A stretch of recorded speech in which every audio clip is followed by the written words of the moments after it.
Energy again. Let's start the from the back. First up in the second half is Neil Sharpson.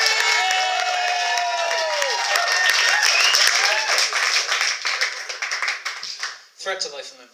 Hello everyone, my name's Neil. I have a young daughter. It's been 2 years since Frozen came out and I'm still here. Wasn't easy. The lowest point was probably last Christmas when my daughter was given a singing Elsa doll by a family member who has been dealt with. And the toy itself is very simple in conception. It's a blonde stick. You press a button and it goes, let it go, over and over and over and over and over and over and over and over and over and over, to the point where I don't think my daughter was actually playing with it. I think she was just suffering from some kind of nervous tic. And as I succumbed to madness, I noticed something, and that was, as the batteries were running down, the doll's voice was becoming slower and deeper and more infused with an unmistakable sense of existential ennui. And by the end of it, it wasn't really sounding like Idina Menzel, but more like Krusty the Clown. He goes, let it go, let it go.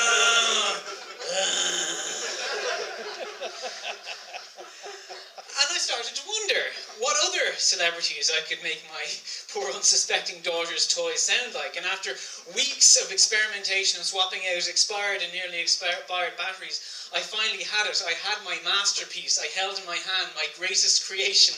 I had a Winnie the Pooh that sings in the voice of Tom Waits.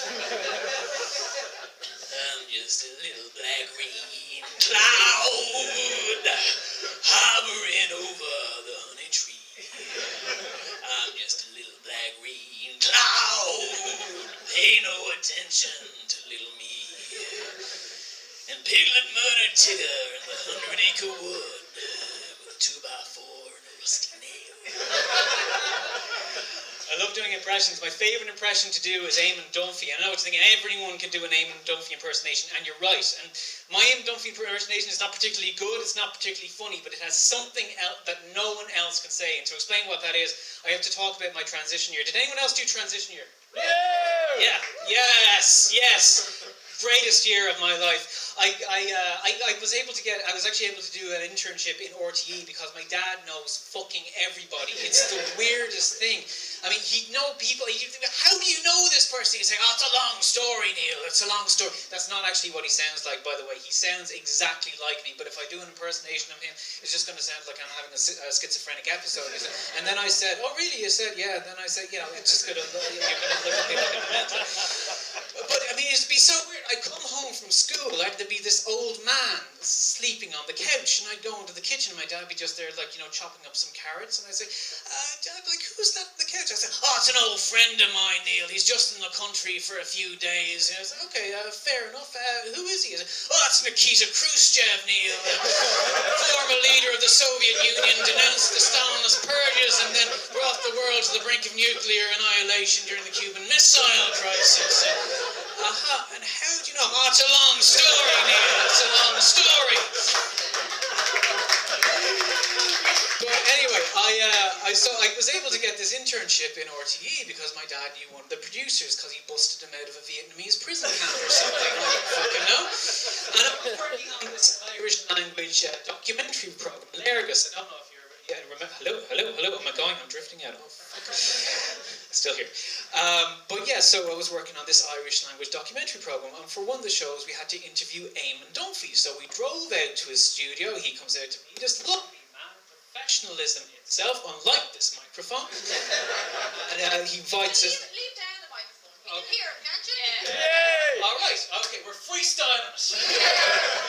Right, so he invites us in, asks us to sit down, offers us some cocaine, we politely refuse. We do the interview in English, it goes very well, he's witty and informative, but then the producer has an idea and he wants him to do a promo os Gaeilge.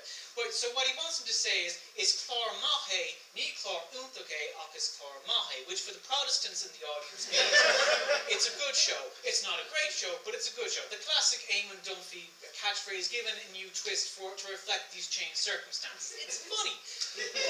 But the problem is, well, okay, everyone, can you see that table?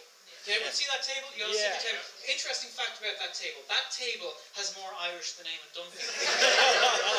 So first we just ask him just to say, is Clár Maithí ní Clár Úntaché agus Clár Maithí. But he can't do it. Of course he can. It's like if a Chinese person came up to you and said, hey, say, it's like, it's not that I don't know what those words mean. It's my mouth doesn't know how to make those sounds. So next we try writing it out phonetically for him. He's reading it, but it's wrong. The stresses are in the wrong places, and the joke doesn't work, and we're going back and forth, and the producer is there pulling his hair out, and finally I step up, I cross the room, I grab Eamon Dunphy by his lapels, and I say, it's Clár Maithí, ní Clár Úntaché, agus Clár Maithí. And that is why my Eamon Dunphy impersonation is different from everyone else's, because I am the only person who has ever had to do an Eamon Dunphy impersonation for Eamon Dunphy. So an Eamon Dunphy